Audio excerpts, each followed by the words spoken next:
You're welcome. It's nice to be with you again, talking about all kinds of things. Oh, and we don't know yet what we're going to talk about. That's the wonderful thing. That's the wonderful thing. So we met, 3 years ago. And since then, you have been coming in, going out, appearing in all different guises into the digital infrastructure world in Ireland. And you're recently been appointed in a senior position in digital realty, which is wonderful. So, who are you for those that don't know you that well? What do you do? Why do you do it? What do you like and what do you not like? Um, my role would be sustainability director and government engagement. Um, what I bring to the role and to life in general, I would say um, I'm creative, I'm compassionate, and I tend to be a catalyst in some way or another. And I bring a lot of curiosity with it, just to put more C's in there. I'm always curious about stuff. I'm an insatiable learner because I just always am curious. How is this? How is that? How can that be? So that means I'm not very often bored. I spend a lot of my free time just Googling stuff and videos that I have questions and curiosities about. So that's what I bring to the role, and that's what I bring to anybody who gets in a conversation with me. So, obviously, for listeners as well, that is not a good old Irish accent that you've got there. No, it isn't. No, so I'm thinking that, and I know it's a leading question, the story started somewhere else and at a different time, possibly. So, could you tell us a little bit about sort of how you went from South Africa, as it is, to Ireland? I went by via the US, where I lived in Colorado, California, and Texas over a period of roughly 10 years. I Wow, lived also in Vancouver for a bit. Then I was in the Netherlands for quite a number of years, and I landed here in Ireland about 4 years ago. goodness. You are that sort of global citizen type person that we read about. I don't know. I would call myself an earthling. People ask me where's home, and I say, I don't know. I really don't. An earthling. I love it. So when you were younger, obviously, looking at the world and looking at the horizon, engineering, technical services, it wasn't an obvious career, one would suggest, at that time. And you end up in a technical industry providing digital infrastructure, which is the roads and rail and water of the previous decades. So just tell us how one goes from what you may have started or what you may have thought you were best suited to actually being a coordinator of the next wave of sustainable digital infrastructure. So if I had my way, I would have been an artist. The teachers had nearly heart attacks and say to me, it's not the right answer, it's the wrong answer. And I asked why. You said I could be anything. You told me the test said I could do what I want to do. I want to be an artist. They said wrong answer. When you're good at math and science, artist is not the right answer.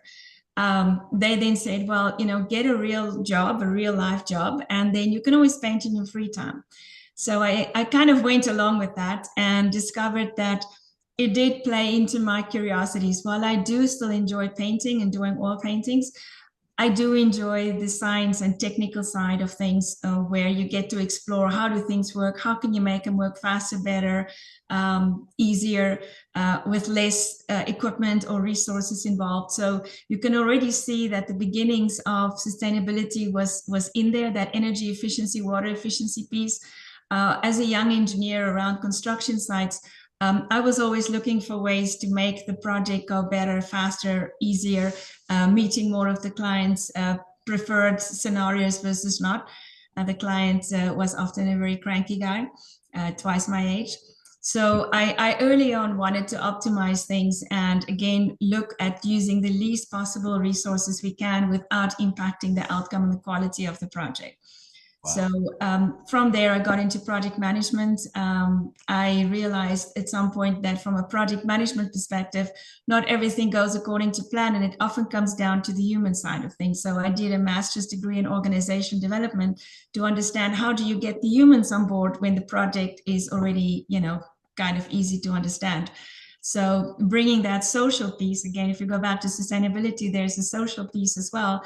That master's gave me a lot of that social piece that goes into it as well.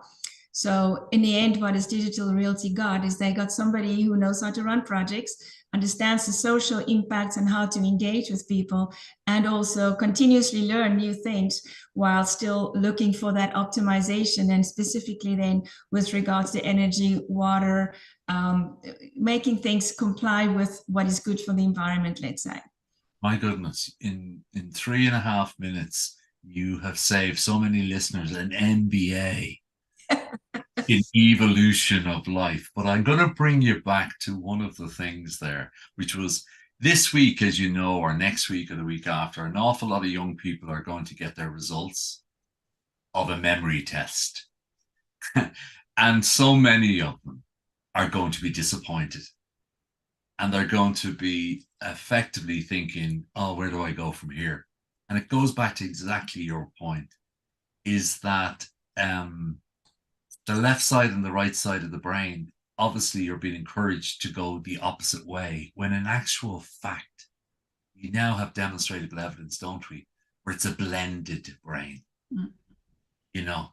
And that's what I'd say about yourself, is that you have a blended brain where both sides are working. Yeah. And you weaved another word in there, and I'd like to bring you back on it: collaboration. Mm. Is that when you said a cranky guy? Was the cranky guy just resisting change, Joanne? Really? And you visually were changed? You were mindset change? And is that often, in your experience, the biggest thing? The change that you bring, the way you think, is a threat to those you're around. Can you talk to us a little bit about that? I think you're right. But if I go back to the early part of my career, I think he didn't think I could do it. He saw the first woman the site has ever seen. And I was told by the manager who hired me into that role that actually he didn't hire me, sorry, his boss hired me. He said to me, I just wanted you to leave the site. I said, why is that? He said, because I didn't want a woman on site. I just didn't. And he said, in the end of the day, because you were able to finish all these projects on time and according to what we needed to achieve, I have to give you kudos because I was surely on helping you. So I think it's a little more nuanced than just change management. Yes, I was too young to realize much. I didn't know anything about change management. I just knew there's a project that has a deadline, a budget, and requirements, and let's get that sorted.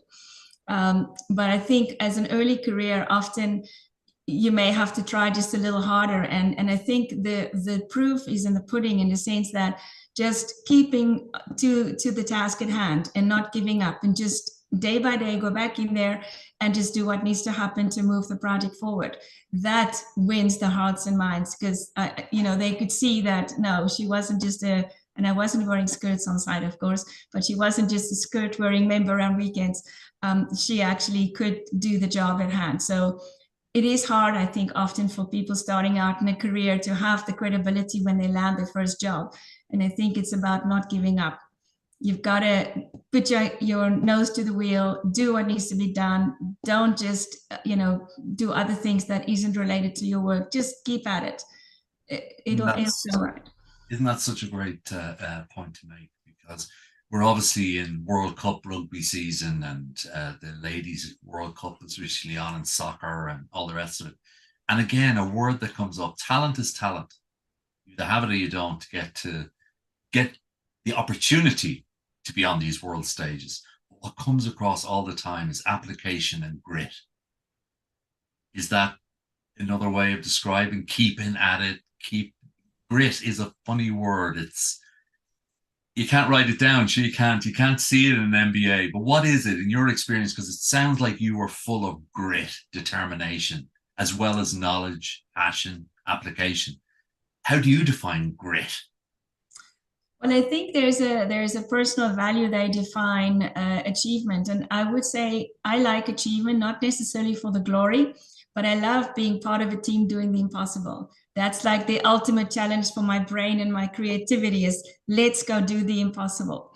It excites me. It makes me happy when we get there, and it's a great journey to be on. To do what everyone has already done and has to be doing every day is less exciting than trying to map out the impossible. So Wow. that's a value that motivates me. Some people are not motivated by doing that. It scares them a lot, and it's fine. Some people just have different values of what makes them tick. Being part of a team that does crazy impossible things is really exciting for me personally. So 2023, we're told it's a different environment.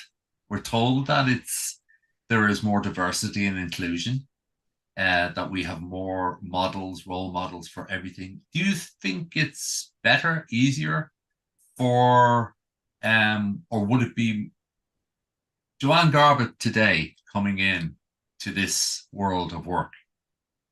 Is it a different landscape? Similar? What's good? What's not so good? I think there's a lot more exciting jobs on the map these days than in the old days.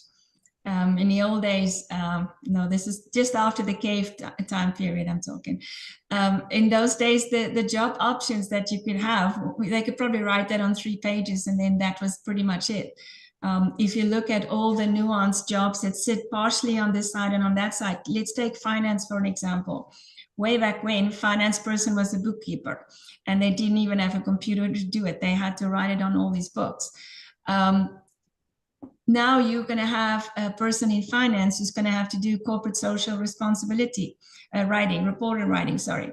And so that's sort of sitting with one foot on the finance chair, and you've got to have at least one foot or a toe or two on the sustainability side in order to understand the context of what you're doing. That job didn't exist before.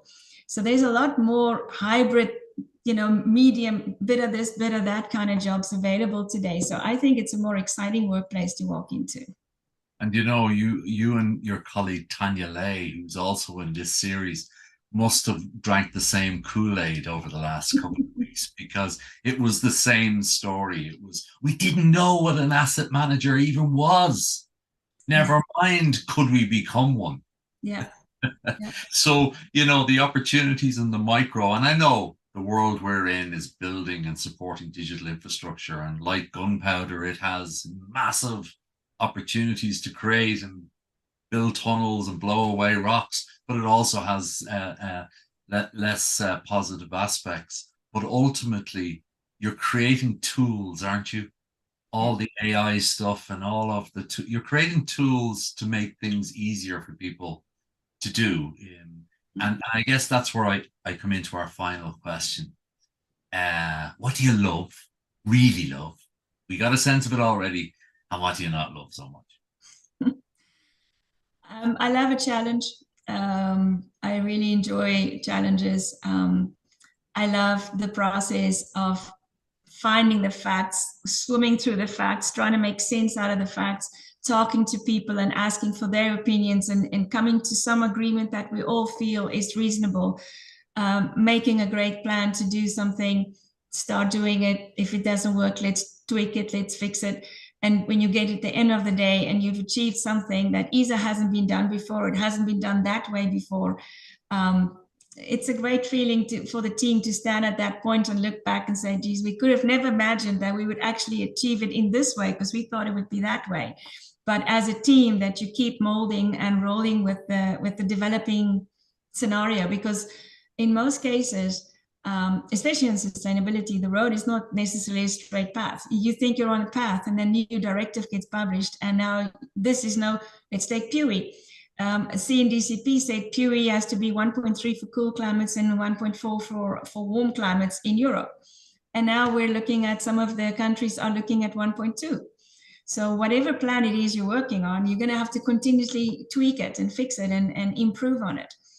So that's what makes it interesting, and that's what makes me go to work with a smile when you go, oh, let's see what impossible tasks and what impediments will we deal with today. Awesome.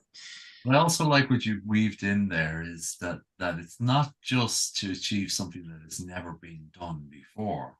It's to get what was done before a different way. Mm, And I think all like I'm definitely a dude that chases the last butterfly, you know. And actually, what really a lot of people need to look at is just refine the way we've done things before. yeah, And that's also equivalent to inventing a new something. Is that sort of yeah. happening to, yeah. And then, come on, you've avoided it. What do you not like? Come on, there has to be something. There has to be something. Being interviewed, What can being I not like? interviewed, being I interviewed re on video. I really dislike cucumber with a passion. And cauliflower is not a favorite either. Those two, without any doubt, I dislike.